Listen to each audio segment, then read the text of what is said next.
প্রিয় বন্ধুগণ, না শুনলে মিস করবেন। সুন্দর একটি গল্প কাহিনী নিয়ে আমি আসলাম। তো এক ফকির ছিল এক রাজদরবারের পাশে। তা একখানে হইহল্লা শুরু হয়েছে। তা ফকির বলল, ওখানে কি হয়েছে? তা ফকিরকে কিছু সংখ্যক লোক বলল যে রাজার 3টা মেয়ের একসাথে বিয়ে হচ্ছে, তাই হাজার হাজার পুরুষ ওখানে যাচ্ছে।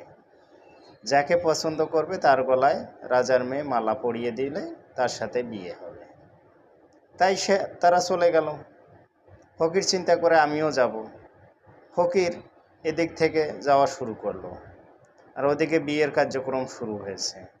একে একে আস্তে আস্তে 2টা মেয়ের বিয়ে হয়ে গেল, 2জনের গলায় মালা দিয়েছে। লাস্টের মেয়েটা, যেটা একবারে ছোট্ট, ওটা কিন্তু আসলে একটু সুন্দর বেশি। এখন রাজার মেয়ে সবাইকে প্রশ্ন করতেছে, যদি রাজার মেয়ের প্রশ্নের উত্তর যদি কেউ দিতে পারে তাহলে রাজার মেয়ে তাকে বিবাহ করবে। এখন ফকিরকে কয়েকটি প্রশ্ন করা হয়েছে, ফকির সাথে সাথে উত্তর দিয়েছে। ফকির চিন্তা করলো যে ঠিক আছে, এখন আমি একটা প্রশ্ন করব। আমার এই প্রশ্নের উত্তর রাজ দরবার কেন, সারা বিশ্বের মানুষ যদি দিতে পারে তাহলে ঠিক আছে, রাজার মেয়েকে আমি বিয়ে করব। আর যদি এই প্রশ্নের উত্তর আমি দিতে না পারি তাহলে আমাকে গুলি করে অথবা জবাই করে যে কোনোভাবে আপনারা সবাই হত্যা করবেন, আমি মেনে নিতে বাধ্য। রাজা সাহেব বললে, বলো কি প্রশ্ন তোমার? ফকির বলল যে সেরাতুল মিনাল গাইব।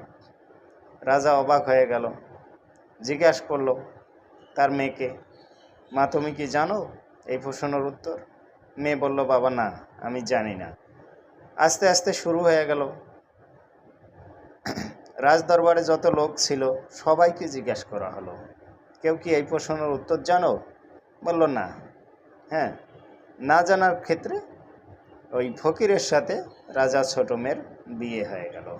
তো বন্ধুগণ, আপনারা কি এই প্রশ্নটার উত্তর জানেন? জানলে অবশ্যই কমেন্টে বলবেন। ধন্যবাদ সবাইকে।